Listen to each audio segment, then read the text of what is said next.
On Memorial Day this past Monday, Jill and I visited Arlington National Cemetery. As we entered those hallowed grounds, we saw rows and rows of crosses among the rows of headstones with other emblems of belief, honoring those who paid the ultimate price on battlefields around the world. The day before, we visited Uvalde, Texas. In front of Robb Elementary School, we stood before 21 crosses for 19 third and fourth graders and 2 teachers. On each cross, a name, and nearby, a photo of each victim that Jill and I reached out to touch.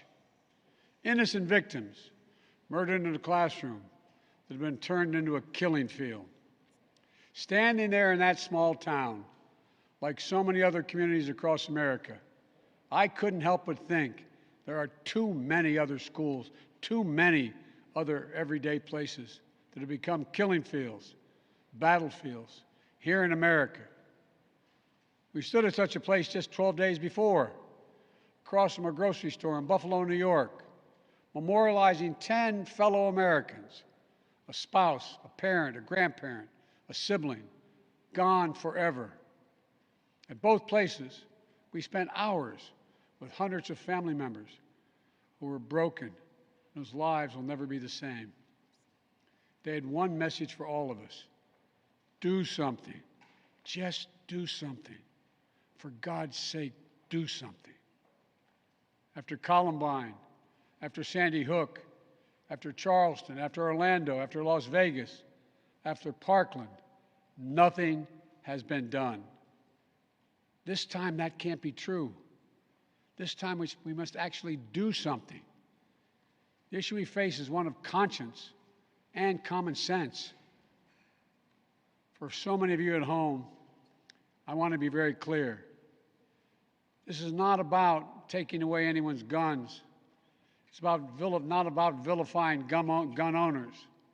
In fact, we believe we should be treating responsible gun owners as an example of how every gun owner should behave.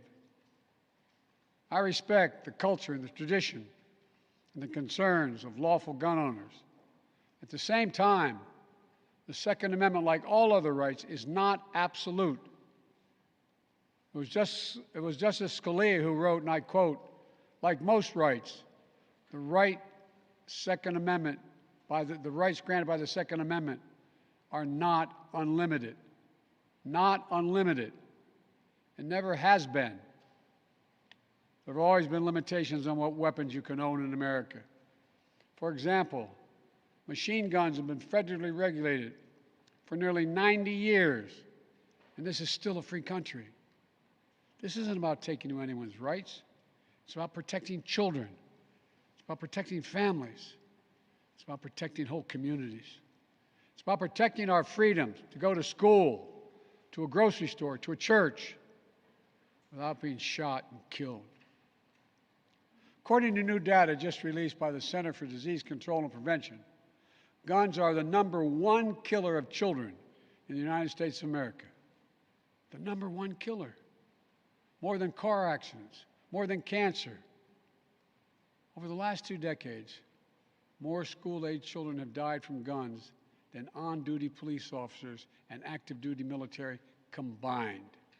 Think about that. More kids than on-duty cops killed by guns. More kids than soldiers killed by guns. For God's sake, how much more carnage are we willing to accept? How many more innocent American lives must be taken before we say enough, enough?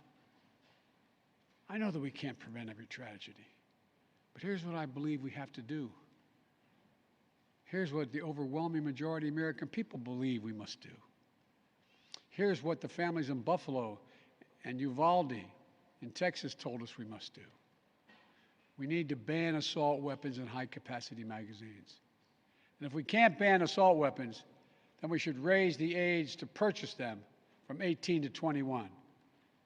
Strengthen background checks, enact safe storage law and red flag laws. Repeal the immunity that protects gun manufacturers from liability. Address the mental health crisis deepening the trauma of gun violence and as a consequence of that violence. These are rational, common sense measures. Here's what it all means. It all means this. We should reinstate the assault weapons ban on high-capacity magazines that we passed in 1994 with bipartisan support in Congress and the support of law enforcement. 9 categories of semi-automatic weapons were included in that ban, like AK-47s and AR-15s. And in the 10 years it was law, mass shootings went down. But after Republicans let the law expire in 2004, and those weapons were allowed to be sold again, mass shootings tripled. Those are the facts. A few years ago, the family of the inventor of the AR-15 said he would have been horrified to know that its design was being used to slaughter children and other innocent lives instead of being used as a military weapon on the battlefields as it was designed. That's what it was designed for. Enough. Enough. We should limit how many rounds a weapon can hold. Why in God's name should an ordinary citizen be able to purchase an assault weapon that holds 30-round magazines that let mass shooters fire hundreds of bullets in a matter of minutes? The damage was so devastating in Uvalde, parents had to do DNA swabs to identify the remains of their children. 9- and 10-year-old children. Enough. We should expand background checks to keep guns out of the hands of felons, fugitives, and those under restraining orders. Stronger background checks are something that the vast majority of Americans, including the majority of gun owners, agree on. I also believe we should have safe storage laws and personal liability for not locking up your gun.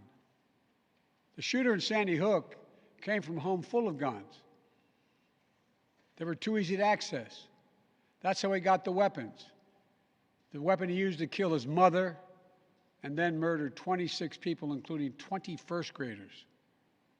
If you own a weapon, you have a responsibility to secure it. Every responsible gun owner agrees to make sure no one else can have access to it, to lock it up, to have trigger locks. And if you don't, and something bad happens, you should be held responsible. We should also have national red flag laws so that a parent, a teacher, a counselor can flag for a court that a child, a student, a patient is exhibiting violent tendencies, threatening classmates, or experiencing suicidal thoughts that makes them a danger to themselves or to others. 19 states in the District of Columbia have red flag laws. The Delaware law is named after my son, Attorney General Beau Biden. Fort Hood, Texas, 2009, 13 dead and more than 30 injured. Marjorie Stoneman Douglas High School in Parkland, Florida, 2018, 17 dead, 17 injured. In both places, countless others suffering with invisible wounds. Red flag laws could have stopped both these shooters. In Uvalde, the shooter was 17 when he asked his sister to buy him an assault weapon. Knowing he'd be denied because he was too young to purchase one himself, she refused. But as soon as he turned 18, he purchased 2 assault weapons for himself. Because in Texas, you can be 18 years old and buy an assault weapon even though you can't buy a pistol in Texas until you're 21. If we can't ban assault weapons, as we should, we must at least raise the age to be able to purchase one to 21. Look, I know some folks will say 18-year-olds can serve in the military and fire those weapons. But that's with training and supervision by the best trained experts in the world. Don't tell me raising the age won't make a difference. Enough. We should repeal the liability shield that often protects gun manufacturers from being sued for the death and destruction caused by their weapons. They're the only industry in this country that has that kind of immunity. Imagine if the tobacco industry had been immune from being sued, where we'd be today. The gun industry special protections are outrageous. It must end. And let there be no mistake about the psychological trauma that gun violence leaves behind. Imagine being that little girl, that brave little girl in Uvalde, who smeared blood off her murdered friend's body onto her own face to lie still among the corpses in her classroom and pretend she was dead in order to stay alive.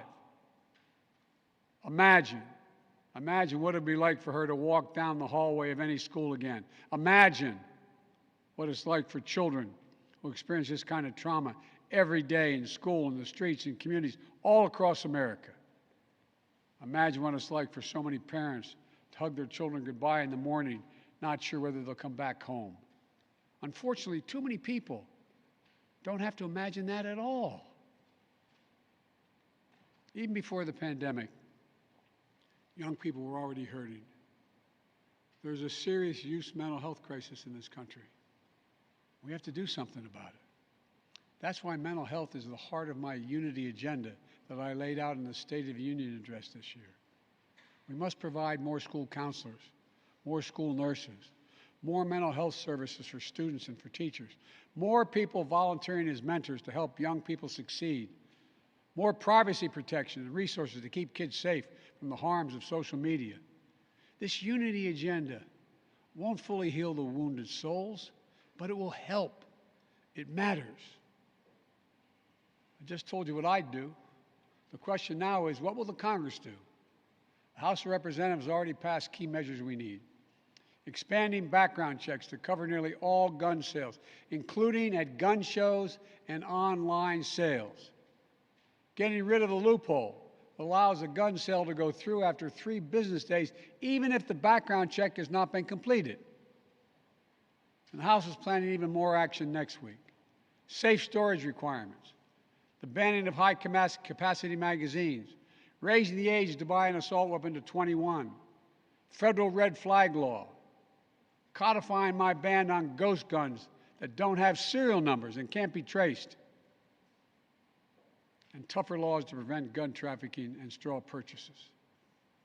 This time, we have to take the time to do something. And this time, it's time for the Senate to do something. But as we know, in order to get anything done in the Senate, we need a minimum of 10 Republican senators. I support the bipartisan efforts that include a small group of Democrats and Republican senators trying to find a way. But my God, the fact that the majority of the Senate Republicans don't want any of these proposals even to be debated or come up for a vote, I find unconscionable. We can't fail the American people again. Since Uvalde, just over a week ago, there have been 20 other mass shootings in America, each with 4 or more people killed or injured, including yesterday at a hospital in Tulsa, Oklahoma. A shooter deliberately targeted a surgeon using an assault weapon he bought just a few hours before his rampage that left a surgeon, another doctor, a receptionist, and a patient dead and many more injured. That doesn't count the carnage we see every single day. It doesn't make the headlines. I've been in this fight for a long time. I know how hard it is, but I'll never give up. And if Congress fails, I believe this time a majority of the American people won't give up either. I believe the majority of you will act to turn your outrage into making this issue central to your vote. Enough, enough, enough. Over the next 17 days, the families in Uvalde will continue burying their dead. It will take that long in part because it's a town where everyone knows everyone. And day by day, they will honor each one they lost. Jill and I met with the owner and staff of the funeral home as being strong to take care of their own. And the people of Uvalde mourn as they do over the next 17 days. What will we be doing as a nation? Jill and I met with the sister of the teacher who was murdered and whose husband died of a heart attack 2 days later, leaving behind 4 beautiful orphan children, all now orphaned. The sister asked us, what could she say? What could she tell her nieces and nephews? It's the most heartbreaking moments that I can remember. All I could think to say was, I told her to hold them tight. Hold them tight. After visiting the school, we attended Mass at Sacred Heart Catholic Church with Father Eddie. In the pews, families and friends held each other tightly. As Archbishop Gustavo spoke, he asked the children in attendance to come up on the altar and sit in the altar with him as he spoke. There wasn't enough room, so Mom and her young son sat next to Jill and me in the first pew. And as we left the church, a grandmother who had just lost her granddaughter passed me a handwritten letter. It read, quote, "Erase the invisible line that is dividing our nation. Come up with a solution and fix what's broken and make the changes that are necessary to prevent this from happening again." End of quote. My fellow Americans, enough. Enough. It's time for each of us to do our part. It's time to act for the children we've lost, for the children we can save, for the nation we love. Let's hear the call and the cry. Let's meet the moment. Let us finally do something. God bless the families who are hurting. God bless you all. From a hymn based on the 91st Psalm sung in my church, may He raise you up on eagle's wings and bear you on the breath of dawn, make you to shine like the sun and hold you in the palm of His hand. That's my prayer for all of you. God bless you.